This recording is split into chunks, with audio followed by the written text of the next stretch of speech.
Hello guys, ഞാനിപ്പോൾ ഉള്ളത് കൊല്ലങ്കോടാണ് കേട്ടോ. കൊല്ലങ്കോട് കുറേ സ്ഥലങ്ങൾ കാണാനുണ്ട്. എന്നിരുന്നാലും ആർക്കും അധികം പരിചയമില്ലാത്ത ഒരു സ്ഥലത്തെക്കുറിച്ചാണ് ഞാനിപ്പോൾ പരിചയപ്പെടുത്താൻ പോകുന്നത്. വളരെ രസകരവും നിഗൂഢതയും നിറഞ്ഞ ഒരു സ്ഥലത്തിലേക്കാണ് കേട്ടോ നമ്മളിപ്പോൾ പോയിക്കൊണ്ടിരിക്കുന്നത്. പണ്ട് കാലങ്ങളിൽ കള്ളന്മാരും വന്യമൃഗങ്ങളുടെയൊക്കെ ശല്യം ഉണ്ടായ സമയത്ത് ഇതിലെ ആളുകൾ പോകാൻ പേടിച്ചിരുന്ന കാലത്ത് അവിടെ ഒരു ഉഗ്രമുഖിയായ ഒരു ദൈവം ഉണ്ടായിരുന്നു. ആ ദൈവമായിരുന്നു ആ നാട്ടുകാരുടെ കാവൽക്കാരൻ കേട്ടോ. ആനകൾ പോലും വിറച്ചു നിൽക്കുമത്രേ ആ ദൈവത്തിൻ്റെ മുന്നിൽ. ആനയൊരുസാങ്കല്ലിലേക്കാണ് നമ്മളിപ്പോൾ പോകുന്നത് കേട്ടോ.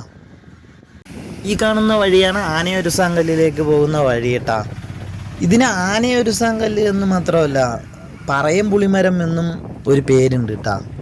നൂറ്റാണ്ടുകളുടെ ചരിത്രമുറങ്ങുന്ന ഒരു കഥ പറയാനുള്ള സ്ഥലം കൂടിയാണ് കേട്ടോ അത്. നമ്മുടെ ആനയൊരുസാങ്കല്ലിൻ്റെ സൈഡിലൂടെ പോകുന്ന ഒരു വെള്ളച്ചാട്ടമാണിത്.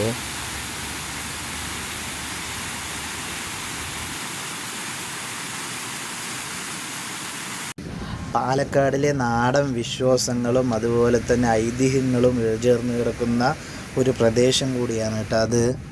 ദൂരെ കാണുന്ന ആ പുളിമരമില്ലേ, അതാണ് നമ്മുടെ പറയം പുളിമരം കേട്ടോ. ഇത് വെറും ഒരു മരമല്ല കേട്ടോ, നൂറ്റാണ്ടുകളുടെ കാലപ്പഴക്കമുണ്ട് ഈ മരത്തിന് കേട്ടോ. ആ പുളിമരത്തിൻ്റെ താഴെയിലെ ഒരു രക്തേശ്വരി എന്നൊരു ദൈവമുണ്ടെന്നും പണ്ട് കാലത്ത് ഈ വഴി കൂടെ പോകുന്നവർക്ക് കാവൽ ദൈവമായി അത് നിലകൊണ്ടെന്നൊക്കെ പറയപ്പെടുന്നുണ്ട് കേട്ടോ. ഇതിൽ പോകുമ്പോൾ കള്ളന്മാരും അതുപോലെ തന്നെ വന്യമൃഗങ്ങളൊക്കെ പണ്ട് കാലത്ത് ഉണ്ടാവും. അപ്പോൾ ഈ ദൈവത്തിന് വഴിപാട് ചെയ്തു പറഞ്ഞാൽ ധൈര്യമായിട്ട് പോകാമെന്നും ആ ദൈവം കാവലായി നിൽക്കുമെന്നുമാണ് വിശ്വാസം കേട്ടോ. ഈ കാണുന്ന വലിയ പാറക്കല്ലുകളില്ലേ, ഇതാണ് നമ്മുടെ ആനയൊരുസാങ്കല്ല് കേട്ടോ. പണ്ട് കാലത്ത് കാച്ചാംകുറിച്ചി അമ്പലത്തിലെയും അതുപോലെ തന്നെ രാജകൊട്ടാരങ്ങളിലെയും ആനകളെ കൊണ്ടുവന്ന് ഇവിടെ തളയ്ക്കുമായിരുന്നു അത്രേ. ആ ആനകൾ ഉരസി ഈ പാറ മിനുസമായെന്ന് പറയുന്നത് കേട്ടിട്ടുണ്ട്. അങ്ങനെയാണ് ഈ കല്ലിന് ആനയുരസാങ്കല്ല് എന്ന് പേര് വന്നത് കേട്ടോ. കാട്ടാനകൾ പോലും ഇവിടെ വന്ന് നിൽക്കുമത്രേ ഉരസാൻ വേണ്ടിയിട്ട്.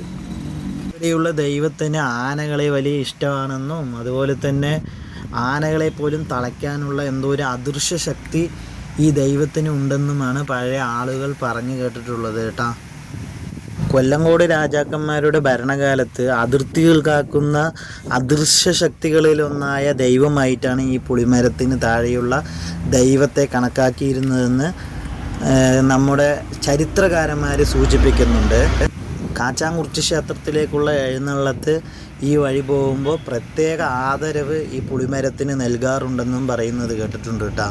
പണ്ടുകാലത്ത് ഈ വഴി പോകുന്ന പറയ സമുദായത്തിൽപ്പെട്ട ആളുകളില്ലേ, തങ്ങളുടെ കുലദൈവത്തെ ഇവിടെ കുടിയിരുത്തിയെന്നും പറയപ്പെടുന്നുണ്ട് കേട്ടോ. പണ്ട് കാലത്ത് കാളവണ്ടിയായിട്ട് പോകുന്ന ആൾക്കാർ വന്നിട്ട് ഈ മരത്തിൻ്റെ ചുവട്ടിൽ വിശ്രമിക്കുകയും അതുപോലെ തന്നെ കാണിക്കുക വയ്ക്കുകയൊക്കെ ചെയ്യും കേട്ടോ. എന്നിട്ട് പ്രാർത്ഥിച്ചിട്ട് പോകും. ഇതെന്താണെന്ന് പറയുക കേസ്, ഇതാണ് നമ്മുടെ പുളിച്ചിക്കായിട്ട കാരപ്പഴം എന്ന് പറയും. നല്ല ടേസ്റ്റാണത്.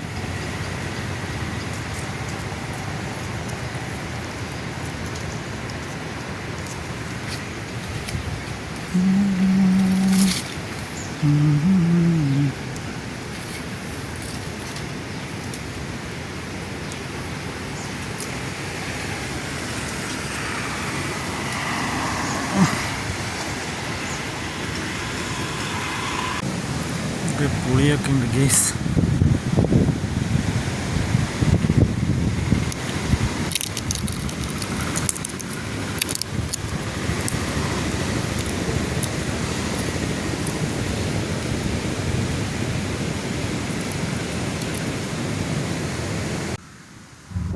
ഇതാണ് ഗൈസ് നമ്മുടെ ഉഗ്രമൂർത്തി എന്നും അതുപോലെ തന്നെ രക്തേശ്വരി എന്നും ചില ആളുകൾ നീലി എന്നും അതുപോലെ തന്നെ കാവൽ ദൈവമായ തെയ്യം എന്നും വിശേഷിപ്പിക്കുന്ന ദൈവം കേട്ടോ.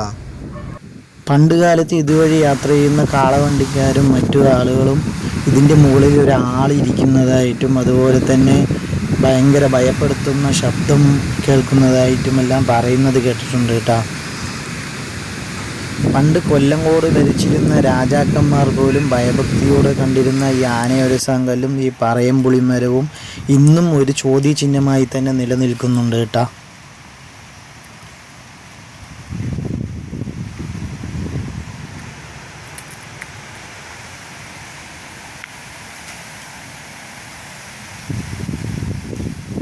ഇപ്പോൾ നമ്മുടെ ഈ കൊല്ലങ്കോട് സ്ഥിതി ചെയ്യുന്ന പറങ്കിപ്പുളിമരത്തെക്കുറിച്ചും അതുപോലെ തന്നെ ഈ ആനയുരസാങ്കല്ലിനെ കുറിച്ചും പുതിയ കഥകൾ അറിയുമെങ്കിൽ കമൻറ്റിലൂടെ അറിയിക്കണേ. മാത്രമല്ല ഈ വീഡിയോ ഇഷ്ടപ്പെട്ടെങ്കിൽ ലൈക്കും ഷെയറും സബ്സ്ക്രൈബും ചെയ്യണേ. അപ്പോൾ പുതിയൊരു വീഡിയോയുമായി വീണ്ടും കാണുന്നത് വരെ എല്ലാ കൂട്ടുകാർക്കും ബൈ ബൈ.